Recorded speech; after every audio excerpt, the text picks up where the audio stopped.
चूँकि गाय पानी पीने जाए तो यमुना जी में मुंह देने की कोशिश करें, मुंह हटा लें वहाँ से। पूरी की पूरी यमुना पुल के किनारे के जितनी लता वृक्ष झाड़ियाँ घास के मैदान सब सूख गए, जुर्मट हो गए, एकदम पत्ते विहीन सारी। कैसे हो गया, क्या हो गया? पता लगा कि इसमें एक नाग छुप कर रहता है, कालिया नाग, काली दह में। बहुत गहरी थी यमुना जी। हद कहते हैं, दह हद एक ही बात है। हृद कहते हैं कि नदी का जो तड़ी होती है वो समुद्र से जुड़ जाया करती है। उसको वो कहते हैं, कुछ हमारे गांव में भी कुछ कहा करते थे। उसमें हम लोग नदी में नहाने जाते थे, कितने भी नीचे चले जाओ उसकी वो उस जमीन नहीं मिलती तो स्रोत से मिल जाता है, उसको हृद कहते हैं। उसमें ये छुप के रहता था गरुड़ जी के भय से। गरुड़ जी की और इसकी माँ, सांपों की माँ विनिता और कद्रू, ये दोनों एक सज्जन की ही पत्नी थी, सौत थी। तो कद्रू के सांप थे और विनिता के गरुड़ जी थे। धोखे से कद्रू ने इसको दासी बना लिया था विनिता को, कि सूर्य नारायण के रथ के घोड़ों की पूंछ कैसी है, थी तो श्वेत, लेकिन कद्रू ने कहा कि ये श्याम है। शर्त क्या है? बोले तू जीतेगी तो तेरी दासी मैं बनूंगी, और मैं जीतूंगी तो तू मेरी दासी बनेगी। तो सांपों ने कहा मम्मी चिंता मत करो, हम हैं ना। और वहाँ जाकर पूंछ पर काले काले नाग लिपट गए, और जब रथ देखा तो श्याम, तो उनको विनिता को बनना ही था। खैर अमृत कुंड लेकर आए और गरुड़ जी, तो ये काली दह के पास ये वृक्ष था एक कदम्ब का। थोड़ी देर उन्होंने यहाँ विश्राम किया, तो कदम्ब के वृक्ष ने उसका पान और स्पर्श तो नहीं कर पाया, लेकिन अमृत की सुगंध से वो इतना प्रभावी हो गया कि कालिया नाग के फुसकारों से बाकी लता वृक्ष तो जल गए, लेकिन वो कदम्ब जीवित था, वो हमेशा हरा भरा रहता था। कहते हमारे ये आचार्य जन कहते हैं कि वो कदम अभी भी है। हो सकता है कि वहाँ दूसरा लगा दिया हो, तीसरा निकल आया हो, ईश्वर की लीला हो भी सकता है, ये तो तर्क का विषय नहीं है। मन समेत जय जानन बानी, तर्क न सके सकल अनुमानी, चैतन्य महाप्रभु कह कर गए हैं, विश्वास से मिले वस्तु तर्क बहुत दूर। हाथ जोड़ दो, ठीक है, हमको कौन सा इतिहास लेखन करना है, कौन सी शोध करनी है, इसकी प्रणाम ही तो करना है। हमारे लिए हर कदम उसी समय का है, भगवान के समय का, प्रणाम करते। और सच एक कदम को देखते ही भगवान याद आ जाया करते, कदम कहीं भी होगा भगवान की याद आया करते। उनकी हर वस्तु याद कराती है, हर वस्तु उनकी सूचना देती। तो ये इतने क्रोध में आ गए थे, षड्यंत्र जब पता लगा तो उन्होंने सांपों को खाना शुरू कर दिया। ये चालाक था, सहस्र फन वाला था ये कालिया नाग। तो ये यहाँ आ गया इस हृद में, चूँकि यहाँ शौनक ऋषि रहते थे। शौनक ऋषि का शाप था गरुड़ को भी कि तुम यहाँ नहीं आ सकते, क्योंकि गरुड़ यहाँ मछली खाने आते थे, तो सारा का सारा मछली विहीन हो रहा था। तो उन्होंने शाप दिया, यहाँ आओगे तो तुम नहीं रहोगे, तुम्हारी महिमा मिट जाएगी। तो ये क्षेत्र सुरक्षित था, लेकिन इसकी फुफकारों से, इसकी श्वासों से पूरा का पूरा यमुना जल विषैला हो गया। गाय पानी न पी पाए, पूरी घास जल गई, पूरा कैसे करे, क्या करे। भगवान चाहते थे अब इसको मुक्ति दी जाए यहाँ से। आज संयोग कहिए, भगवान की महिमा लीला, जो भी कोई कारण होगा, गौचारण के लिए आज ग्वालों के साथ भगवान श्री कृष्ण अकेले आए हैं। आज दाऊ दादा साथ में नहीं है। हमेशा दाऊ दादा कभी भी कृष्ण को अकेला नहीं छोड़ा करते थे। एक दो बार कृष्ण को दाऊ दादा ने छोड़ा था, दोनों बार कृष्ण संकट में फंस गए थे, आ गए। तो सारे ब्रजमंडल में अपशकुन होने लगा। सखियों से पूछा यशोदा मैया ने, आज मेरे दाएं हाथ दाएं आंख क्यों लहक रही हैं? माताओं को हमारे देश में कैसा विज्ञान है, देखिए कि अंगों के फड़कने से ही अंदाज आ जाता है कि आज कुछ शुभ होने वाला है, अशुभ होने वाला है।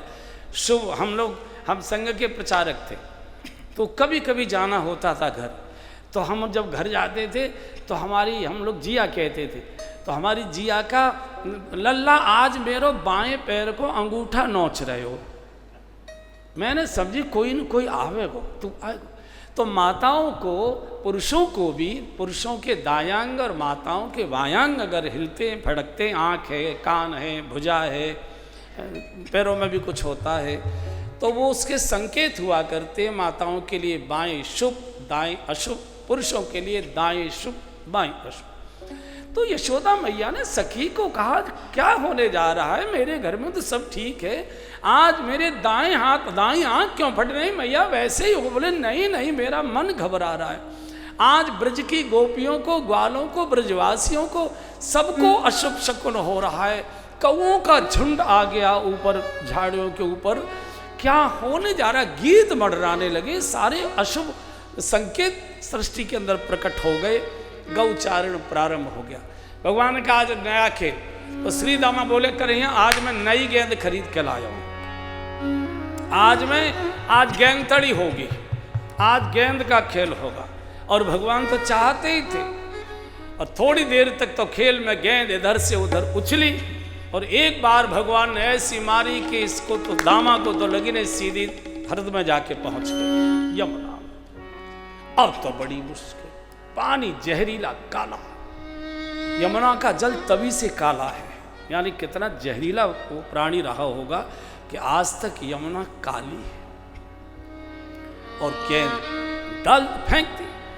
अब तो बड़ी मुश्किल, उसने हाथ पकड़ लिया, कन्हैया मेरी वो गेंद लाए के दे, आज ही नहीं लाया हूं, मैया मारेगी। अरे भाई इसकी जगह तू 10 ले लियो, 20 ले लियो, 100 ले ले, बढ़िया से सोने की गेंद दिलवाई दूं। तो बोले नहीं मुझे तो जे ही चाहिए, जिद कर गया। बोले अच्छा, भगवान तो चाहते ही थे। और भगवान उस कदम्बों पर चढ़े जिस पर अमृत कुंड रखा हुआ था, और छलांग लग, पूरे ग्वाले चले भाई, कन्हैया भैया, कन्हैया भैया। सबको मालूम था कालिया नाग इसी में निवास करता है। आज बहुत देर तक कन्हैया नहीं निकल पाए, नाग सो रहा था, हजारों पत्नियां उसकी सेवा में थी।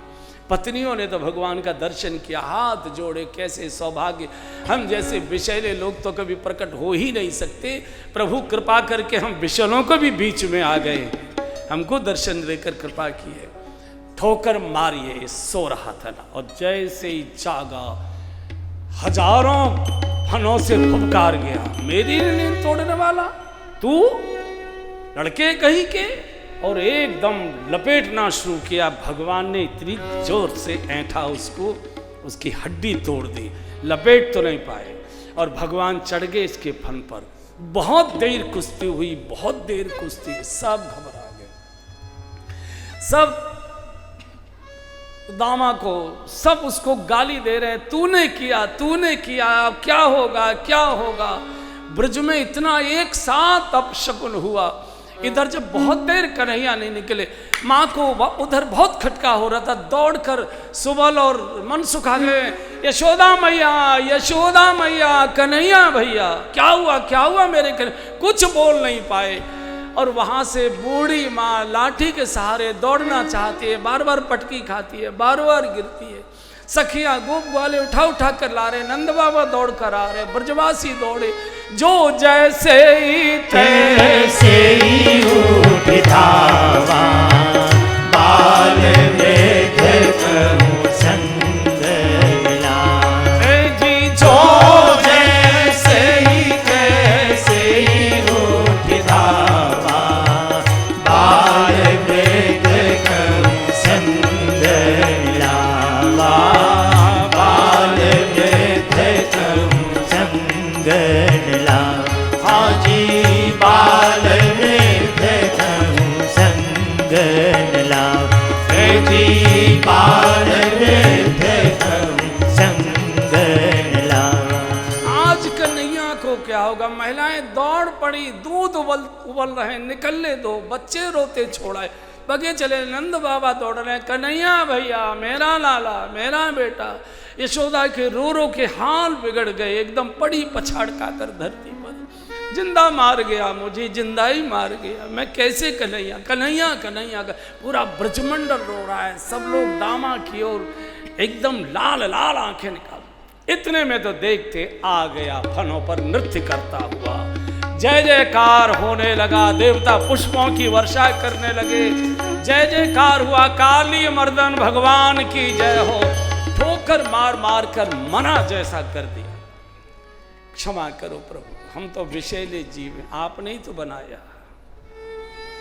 सृष्टि के निर्माता तो प्रभु आप हैं, हमको आपने विषैला क्यों बनाया? रसीला बनाते।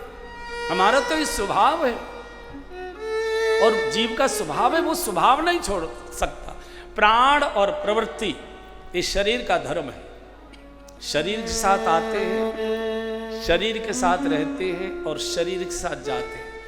कोई भी मनुष्य जो जिसकी प्रवृत्ति है उसे छोड़ नहीं सकता। कुछ समय के लिए विवेक से, बुद्धिमत्ता से छुपा सकता है, दबा सकता है, लेकिन मूल प्रवृत्ति कभी मनुष्य की नष्ट नहीं होती है। इधर भगवान ने कहा कि यहाँ मार तो नहीं रहा हूँ तुमको, चूंकि पत्नियाँ बहुत ज़्यादा भगवान की विनय करने लगी रो रो कर, प्रभु हमको अभागिन मत बनाइए, आपका तो दर्शन सौभाग्य प्रदान करता है, आपका दर्शन अगर हमको अभागिन कर देगा तो ये कैसे हो? ठीक है, यहाँ से जाओ, रमण क्षेत्र में जाकर निवास करना, खबरदार इधर आए। और यहाँ से काली नाग का मर्दन हुआ है, यहाँ से उधर चले गए। भगवान ने कहा डरने की आवश्यकता नहीं, वहाँ तक गरुड़ नहीं आएंगे, ये मेरा वरदान है तुम्हारे।